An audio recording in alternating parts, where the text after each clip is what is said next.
Më bashkuar në studio, i them mirëmëngjes dhe përshëndetem me kënaqësi me Oresti Berberi, antar i Forumit Rinor të Partisë Demokratike, aktivist demokrat dhe themi periudhën e fundit pranë lëvizjes Taljani. Mirëmëngjes, faleminderit se ke ardhur nga Durrësi edhe e hën, edhe trafike dhe gjithçka tjetër, por besoj kemi mundësi për të biseduar. Mirëmëngjes edhe një herë, faleminderit. Mirëmëngjes ju dhe faleminderit për ftesën. Tani, slogani aty Kuvendit Kombëtar të Partisë Demokratike ishte ri për të rritje. Dje u mësua dhe lista zyrtare me kandidatët fitues për në Këshillin Kombëtar. Për vërtetës me dëgjon pashë në rrjetet sociale dhe me emra dhe çfarë u tha, kishte të rinj. Nuk di nëse si do duk dhe më thënë çfarë prodhoi kuvend për ju. Shiko, nga vetë emri Kuvendit Kombëtar që ishte ri për të rritje, nëse do ta marrim se çka ka ndodhur në nëntor të vitit 2025 me nisjen e lëvizjes Zoti Seliani dhe gjithashtu dhe në të tjerëve, një ndër themelet ishte ri për të rritja. E juaj? Patjetër. E PD-s, domethënë, por që si slogan. E Partisë Demokratike në përgjithësi, po gjë që nga nëntori dhe deri tani që flasim, çdo gjë dhe çdo veprim që ka bërë Partia Demokratike apo ka ndërmarrë për strukturat e saj, ka qenë pikërisht ajo që ne kemi thënë që në nëntor. Pra, duke ditur që dhe Kuvendi Kombëtar u organizua dhe me një emër në cilin u mor nga një ide e hedhur po nga kjo lëvizje, nuk prodhon gjë tjetër veçse një mungesë kreativitetit Partisë Demokratike të atyre që drejtojnë sot sa i përket Kuvendit Kombëtar. Ajo çka pam nga emrat e Kuvendit Kombëtar kishte nga ata të rinj, të cilët për mendimin tim shumë mirë që janë vlerësuar apo shumë mirë që kanë hyrë në Këshill Kombëtar, duke përfshirë edhe nga qyteti i Durrësit por edhe nga Tirana, të rinj që unë i kam koleg edhe i ke koleg edhe unë i kam në rrjetet sociale, i shoh po e themi aktivitetin. Ndjem mirë që kanë marrë vlerësimin e tyre, por ngelet gjithmonë pjesë e një fasade. Pa Partia Demokratike, themelin e saj nuk e ka tek emrat e Këshillit Kombëtar, pa diskutim emrat e Këshillit Kombëtar janë të rëndësishëm dhe ku e ka dhe pse kjo është? Dhe janë strukturat të cilat është ajo që quhet politika e vogël ose kutia e votimit. Pra ne mund bëjmë kuvende, doktori mund të bëjë kuvende sa doj, mund të bëjë për të rritje sa doj këtu në Tiranë. Ajo që ngjelet thelbi dhe problemi kryesor i Partisë Demokratike janë kutitë e votimit.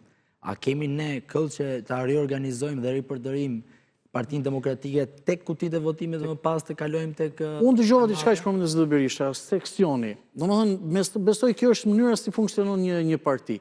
Dhe e përmendi disa herë, sepse ky është kontakti i parë me votuesin te kutia e votimit. Patjetër, është seksioni. Është kjo një element?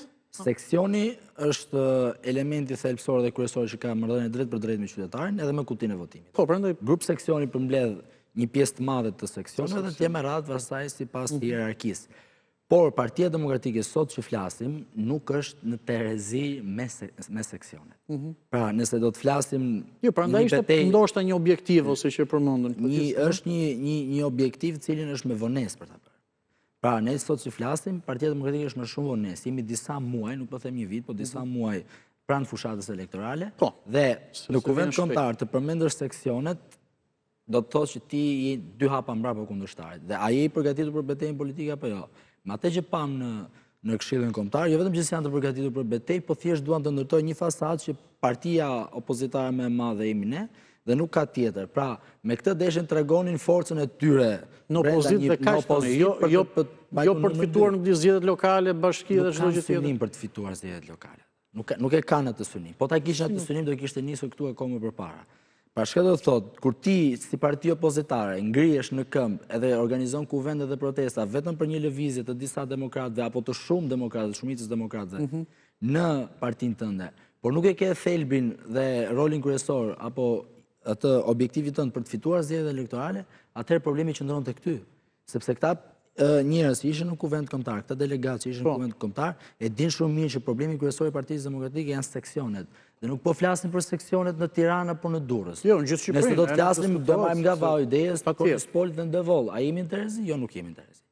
A dim ne si demokratë, si strukturat Partisë Demokratike që në zgjedhjet elektorale që do të vim, nuk e dim se sa vota do të marrim, edhe nga këto që me ndodhit e fundit brenda Partisë Demokratike janë japi një minus apo një plus, pra nuk po bëhet një analizë statistike me cila është fryma me demokratë? Fryma mes demokratëve është në PD-n. Flas PD-n e madhe se do ju pjesë dhe për lëvizjen tuaj, po shiko, PD-ja e madhe po fokusohet E madhe i thënë që në është bërë për dhe asto si loga e Vullës edhe e Selis, po aty thelbi kryesor ishte që të regoj forca e Berishës, pra asë një diskutas... Edhe me liderit, edhe jo që tjetër. Nëse do të avem re, gjdo antar i Këshillit Kombëtar dhe gjdo kush që ishte aty, kishte një thelpsor, një thënie thelpsore, lideri historik i partisë. Kaq. Nuk kishte aty as strategji për fushat elektorale, as strategji për të ecur në teren, as strategji për të dalë përballë kundërshtarit, edhe as një strategji tjetër si do të jetë Partisë Demokratike fitore. Pra këta nuk u mblodhen atë kuvend për të bërë një strategji për fushatën elektorale. Ta u mblodhen për të rikonfirmuar, mbas rikonfirmimit të referendumit të Sali Berishës, edhe njerë po në sallën e kongreseve. Pra edhe pse në teren ishte komplet ndryshe situata, në qytetin e Durrësit ishte vënë një kamerë përballë Selis Partisë Demokratike, të cilën 11 orë rresht kanë ndenjur aty dhe numri i votuesve në atë deg ishte 292 tek zgjedhjet, tek garat e referendumit. Ndërkohë në proces verbal, sa ishte në proces verbal? 939. Jo 2 fish, po 3 fish.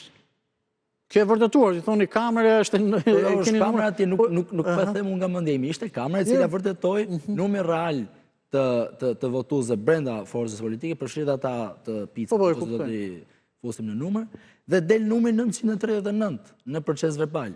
Pra, kur ti zhvillon një fars brenda partisë tënde, kur ti zhvillon një garë që nuk është garë, pretendon të fitosh përballë kundërshtarit me këtë frymë? Oresti, pati një mesazh për gjithë ju jeni ndër të parë dhe që në fillim, le themi, mbështetës i lëvizjes së zotit Saljani, po edhe për të tjerë, që unë parë që bashkuan dhe të tjerë në takimin e së premtes këtu në kryeqytet. Që në një farë mënyrë kush shkon takimet me Saljanin, s'ka punë me Partinë Demokratike. Ju e kishit dhënë një përgjigje në rrjetet sociale, por cila është përgjigja juaj në këtë studio për ata që në ndjekin? Shikoj, në një Tani demokrat jeni, po që në një lëvizje... Jam demokrat e shpreh atje. Në Partinë Opozitare dhe në Partinë Demokratike, bindjet e mia, parimet janë të djatha dhe nuk mundet një ish sekretar i Partisë Punës të më tregoj jo edhe mua, si i ri, po kujdo që i bën atij kritika, se ka apo nuk ka vend në Partinë Demokratike. Partia Demokratike është e gjithë shqiptarëve. Shikoj, Partia Demokratike nuk është vetëm e demokratëve. Demokratët janë ata që mbajnë strukturën dhe forcën politike në këmbë, por ajo ka vend dhe është e hapur për çdo shqiptar. Qoftë 1 maj do të bëhet i djathtë, bujën dera duhet të jetë e hapur. Nëse dikush ka dëshirë të japë një kontribut brenda Partisë Demokratike, duhet të futet.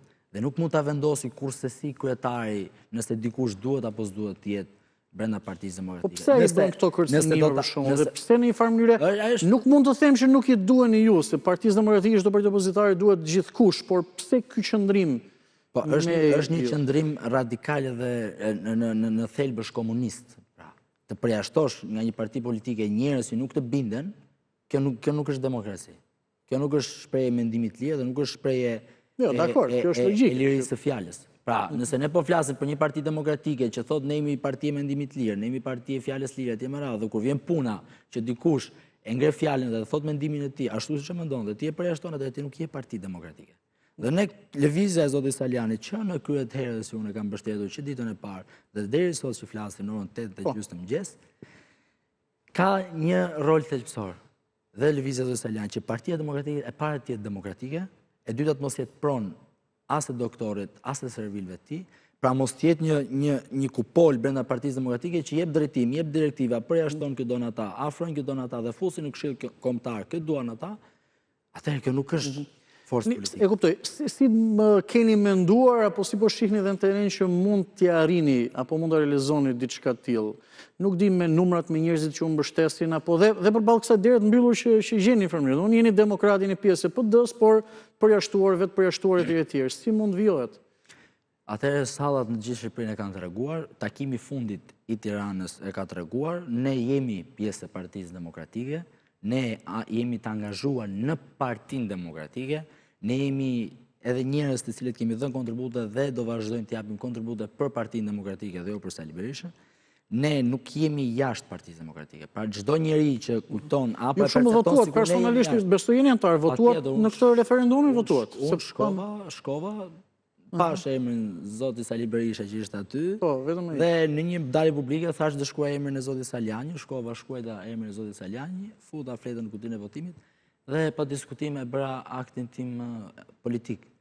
Por, përjashtimi në Partinë Demokratike nuk ekziston. Dhe derën e mbyllën Partinë Demokratike, ne nuk e kemi. As zoti Saljani.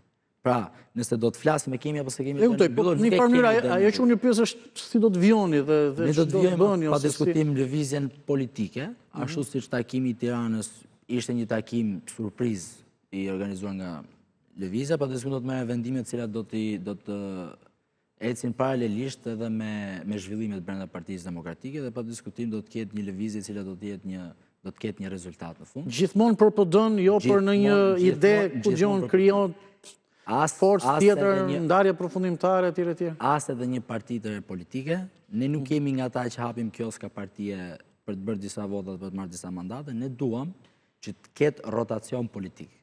Që kjo qeveri të mos jetë më, që këto skandalet mos jenë më, dhe këtyre skandaleve t'u jepet zë. Dhe mos të jepet zë nga ata që janë të kapur me leje ndërtimi. Pra një deputet, apo sekretar partije i përgjithshëm, apo nënkryetar i cili ka marrëdhënie drejt për drejt me qeverinë, ka marrë disa leje ndërtimi, dhe kur vjen puna për denoncuar skandalet, nuk i denoncojnë, atëherë ne po themi zotre, jemi këtu që këto skandalet e qeverisë dhe opozitën ndaj qeverisë ta bëjmë ashtu siç duhet, me forcat që duhen dhe me atë revanshin që i duhet kundër qeverisë.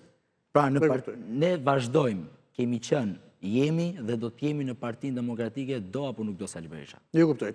Por është faleminderit shumë kënaqësi se që nga Durrësi, por kaq që kishim kohën për momentin, unë jam i bindur dhe me kënaqësi për të biseduar edhe herë tjetër dhe për të diskutuar. Faleminderit, ditë edhe po e themi punë të mbar, sepse je angazhuar gjithandaj jo vetëm me këto takimet, por edhe si një aktivist dhe qytetar. Faleminderit edhe një herë. Faleminderit juve. Faleminderit që na ndoqët, mbritëm fund programit Shtypi i ditës dhe ju përmëngjesin e kësaj tëne. Qëndroni me Report Televizion, vjoni me Rrezet Dielli, ju uroj shikim të këndshëm.